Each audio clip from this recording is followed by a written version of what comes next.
can't. And if you can't see our rivers, our beaches, our oceans like this video is for you. There is a reason why this video is in English, because I don't want language to be a barrier. I promise you, this video is not just going to talk about problems.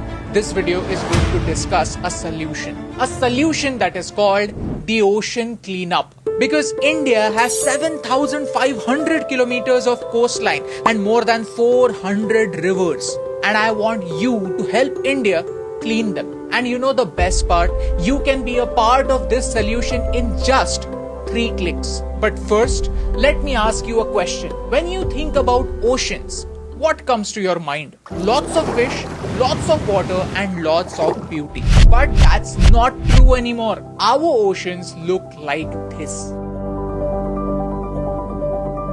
By 2050, there will be more plastic in the ocean than fish. This is a credit card. I want to challenge you to eat it. Yes, you heard me right.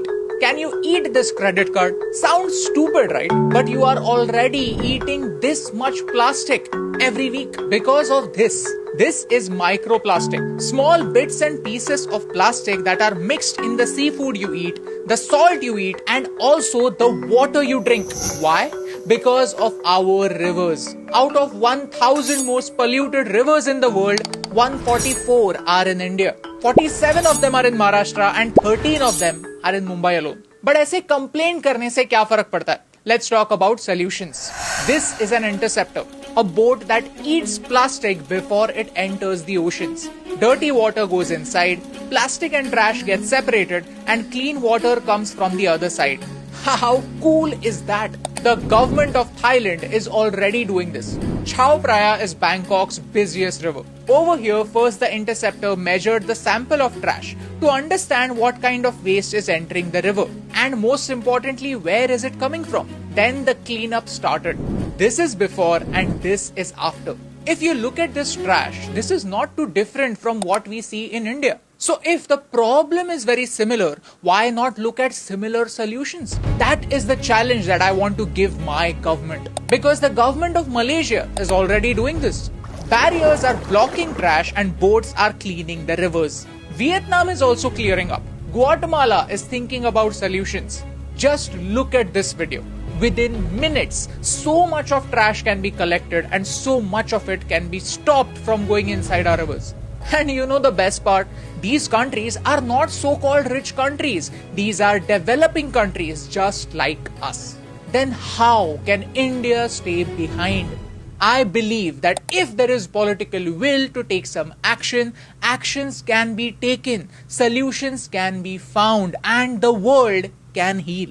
Today, I want to take this moment to invite the ocean cleanup to India. I want them to come to India with their advanced technology. I want the government of India to invite them so that they come over here with their advanced technology. Because if their target is to clean 1,000 most polluted rivers in the world, then 14% of their work is going to happen in one country. In my country, in India, that is Bharat. A civilization that considers its rivers as mothers. We worship them, but do we respect them? That is the question that I want to ask you. The 1% people who are watching this video till the very end. Because I want you to take a small step. Help me use social media for social good. Share this video with 3 friends who will understand this problem and tell them to share it with 3 more friends. Tag people like Mr. Anand Mahindra, like Mr. Ratan Tata, like Mr. Afroz Shah. People who do tremendous work and people who can make a difference. Tag your favorite celebrities, the people who can spread this message. I want our PM to make it his personal mission to clean up all Indian rivers in the next 5 years. And that is why I am very humbly challenging my PM. Why? Because I truly believe that India is changing. And this will be the proof that the world needs that India is changing. Our priorities are changing and we can think about solutions too. I know that 99% of you are not going to share this video because talking about solutions is not cool. Right now it's cool to talk about political blame game. We like to give everything a political color, and in that process we forget that there are some issues that matter to all of us. Whether we admit or not, we drink water, we eat food, and we have salt. And that's why this video is for that 1%, the minority that has not lost hope. Help us share this message. Help us reach out to the people who can make a difference and make this world 1% better. क्योंकि एक के करने से क्या फर्क पड़ता है, लेकिन एक के करने से बहुत फर्क पड़ता है, और इन दो लाइंस में सिर्फ एक का फर्क है, and that's the reason why फर्क पड़ता है.